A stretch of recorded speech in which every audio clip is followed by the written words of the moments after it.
Korban dugaan penipuan jasa titip atau just tip terus berjatuhan. Teranyar, dugaan penipuan berkedok just tip tiket konser Coldplay di Jakarta viral di lini masa media sosial.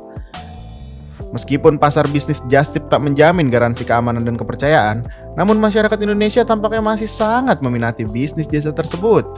Bisnis just tip bagi sebagian atau sekelompok orang tak bertanggung jawab dijadikan sebagai modus tindak pidana, khususnya penipuan.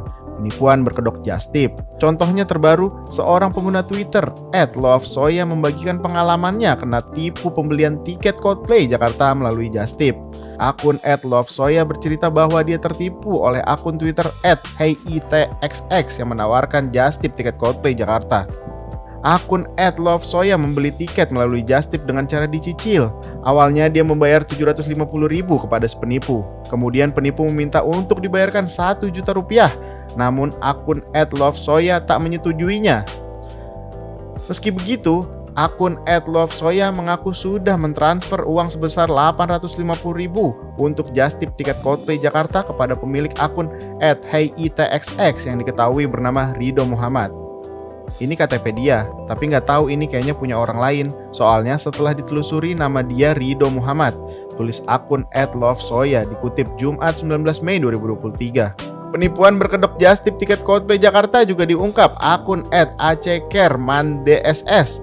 Ia mengisahkan pengalaman teman pacarnya ditipu sebesar 3 juta rupiah setelah mempercayakan just tip tiket Coldplay pada akun Instagram @justtipticket.konser. @justtipticket.konser di IG penipu, hati-hati ya guys. Modusnya adalah dengan buka just tip tapi minta transfer full tiket dan biaya just tip.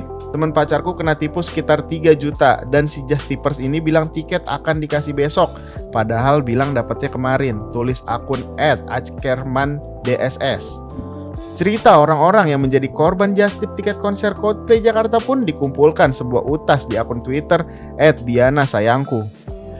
Sebagai informasi, tiket pre-sale BCA Coldplay Jakarta sudah dibuka pada Rabu 17 Mei kemarin dan langsung habis dalam waktu 30 menit. Sementara untuk penjualan tiket secara umum atau public on sale dibuka pada Jumat 19 Mei kemarin pada pukul 10 waktu Indonesia Barat dan langsung habis. Grup musik rock asal London itu diketahui akan menggelar konser perdananya di Indonesia pada 15 November 2023 di Gelora Bung Karno atau GBK Jakarta.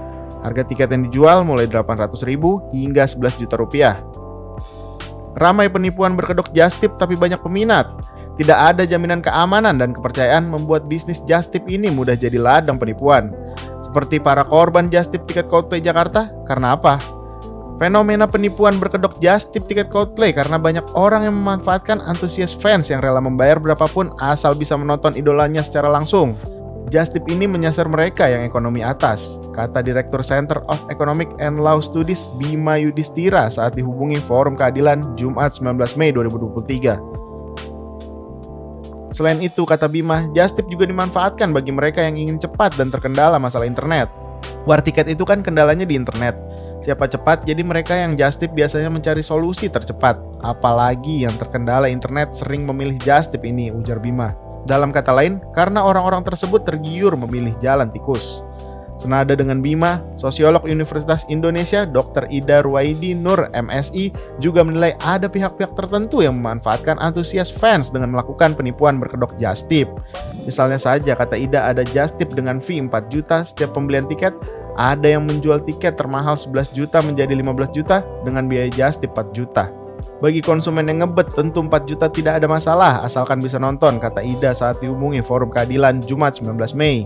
Fenomena ini lantas membuat tanda tanya, apakah pemberi just tip ini sah atau menjadi bagian bisnis tiketing? Menurut Ida, ada pihak-pihak yang memanfaatkan situasi.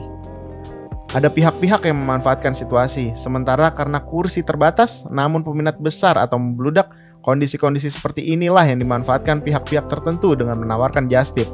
Asumsinya sama-sama diuntungkan, sambung Ida. Alasan tergiur just tip. Menurut Ida ada beberapa alasan orang tergiur just tip.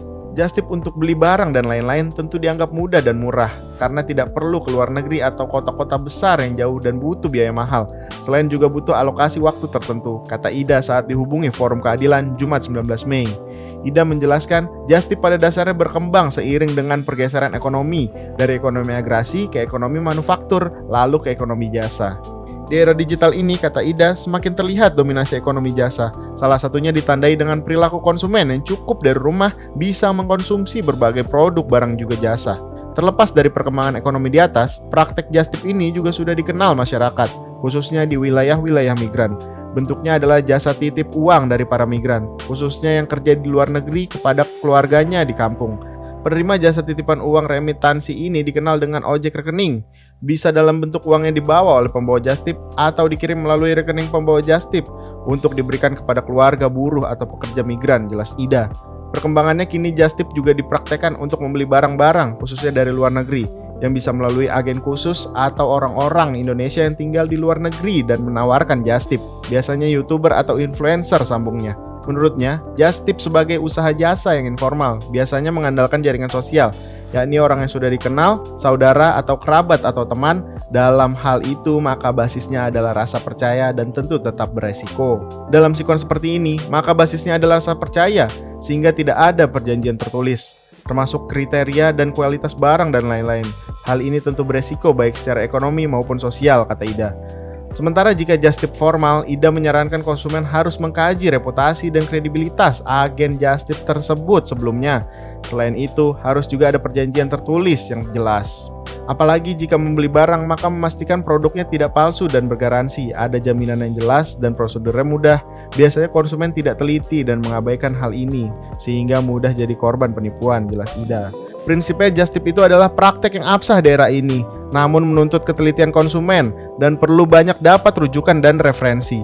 Hingga saat ini, meski di era media sosial yang demikian terbuka, namun ternyata masih saja ada modus penipuan melalui just tip, jelasnya lagi.